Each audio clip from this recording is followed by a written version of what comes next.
Hello everyone, स्वागत है आप सभी लोग का पदार्थ विज्ञान पेपर 2 के रिवीजन सीरीज में।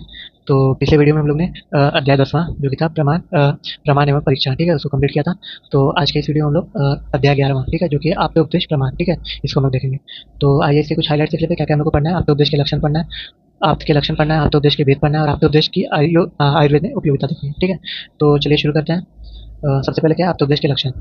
तत्र आप्तोपदेशो नाम आप्तवचनम। आप्तपुरुष के वचनों को आप्तोपदेश कहा जाता है, ठीक है। आप्तोपदेश, प्रत्यक्ष और अनुमान, इन तीनों परीक्षाओं में सर्वप्रथम आप्तोपदेश से ज्ञान होता है, तत्पश्चात प्रत्यक्ष और अनुमान से ज्ञान होता है। यदि पहले किसी वस्तु का उपदेश न किया जाए तो प्रत्यक्ष और अनुमान से किसकी परीक्षा की जाएगी, ठीक है। इसीलिए ज्ञान संपन्न व्यक्ति के लिए आप्तोपदेश, प्रत्यक्ष, अनुमान, ये 3 परीक्षाएं हैं, ठीक है। अब क्या है, सबसे पहले आपके लक्षण देख लेते हैं। तो क्या कहा गया, आपके लक्षण क्या बताया गया।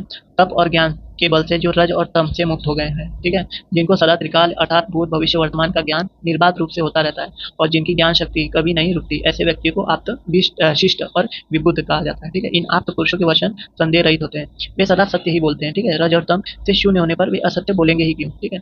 आचार्य चक्रपाणी का मत क्या है, निर्मुक्ता निर्षेत अम्लम शब्द यथार्थ ग्राही होने से कहा गया है, ठीक है। नेक्स्ट क्या है आपका, निरस्तमा। नीरसतमा तपम, तम प्रत्ययान्त शब्द है। सर्वथा रजोगुण रहित व्यक्ति में तमोगुण का भी अभाव हो जाता है। रज के अभाव से तम की प्रवृत्ति नहीं होती। आपता शिष्टा विभूते विविध अस्ते तेषां वाक्यम संशयम। आपता, रजवतम रूप दोनों दोषों का क्षय होना आपती कहा जाता है, ठीक है। इन गुणों से युक्त होना अर्थात जिसमें रज और तम रूप दोषों का क्षय हो, ऐसे पुरुषों को आप कहा जाता है, ठीक है। शिष्टा, संपूर्ण जगत को कार्यकार प्रवृत्ति निवृत्ति रूपी उपदेश से शिक्षा देने वाला शिष्ट कहलाता है। विबुद्ध, जिसने विषय का विशेष ज्ञान प्राप्त किया है उसे विबुद्ध कहा जाता है, ठीक है। आप तो उपदेश विवर्त रहित अर्थात निश्चय ज्ञान, ठीक है, निश्चित ज्ञान वाले, स्मरण ज्ञान संपन्न तथा कार्य अकार्य के विभाग को जानने वाले होते हैं। वे किसी भी प्राणी के प्रति प्रीति उत्ताप नहीं रखते। उनके इन गुणों से युक्त होने से उनके वचनों को प्रमाण माना जाता है, ठीक है। नेक्स्ट क्या, तर्क संग्रह के अनुसार आप्त वाक्यम शब्दम। आप्त पुरुष के वाक्य को शब्द कहते हैं। न्यायवर्तिका के अनुसार क्या, आप्त उपदेश शब्दम। आप्त पुरुष के उपदेशों को क्या कहते हैं, शब्द प्रमाण कहते हैं। नेक्स्ट देख लेते हैं आप्त उपदेश के भेद देख लेते हैं। आप्त उपदेश के 2 भेद हैं, लौकिक आप्त उपदेश और अलौकिक आप्त उपदेश। लौकिक आप्त उपदेश क्या कहलाता है, लौकिक पुरुष के वाक्य को लौकिक आप्त उपदेश कहते हैं। अलौकिक आप्त उपदेश श्रुति या वेद के वाक्य को क्या कहते हैं, अलौकिक आप्त उपदेश कहते हैं, ठीक है। आप्त शब्द से सहज आप्त ब्रह्म आदि का ग्रहण किया गया है। लौकिक पुरुषों का आप्तत्व प्रत्येक विषय के सम्यक ज्ञान से ही संभव है तथा उनका विषय से राग द्वेष न हो यह अर्थ लिया जाना चाहिए, ठीक है। आप्तोपदेश की आयुर्वेद में उपयोगिता। वैद्य रोगों की परीक्षा के लिए उपदेश करते हैं। एक एक रोग की परीक्षा करते समय वह ऐसे प्रकोप वाला, ऐसे प्रकृति वाला, ऐसे कारणों वाला, ऐसे स्वरूप वाला, ऐसे स्थान वाला, ऐसे वेदना वाला, ऐसे शब्द स्पर्श रूप रस और गंध वाला, ऐसे उपद्रव वाला, ऐसे वृद्धि वाला, स्थान और क्षय वाला, ऐसे भविष्य वाला, ऐसे नाम वाला और ऐसे योग वाला, इस प्रकार जानना चाहिए।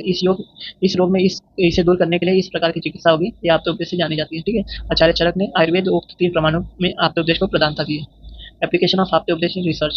Apta means learned, credible person who is who possesses knowledge devoid of doubt, attachment, or aversion, who are free from defect of rajas and tamas. The word of such person forms Aptopdesh.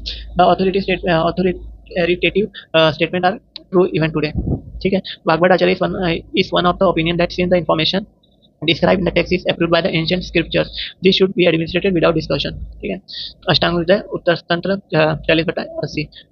From this quotation, one should not consider that Ayurvedic medicines have no evidence base, ठीक है। Ayurveda has adapted scientific method to research for truth in the form of pramanas, ठीक है। These authoritative statements were the source of research to various ancient acharyas. One of these statement is Medo Kashaya Pilihavritti, enlargement of spleen with the depletion of Medo Dhatu. This statement was considered as nidus for research by Acharya Arundatta, and he tried to research for its cause and effect or explanation.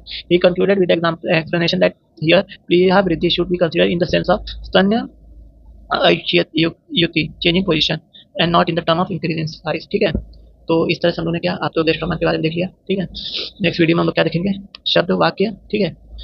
तो आज के video के लिए बस इतना ही, मिलते हैं आपसे अगले वीडियो में।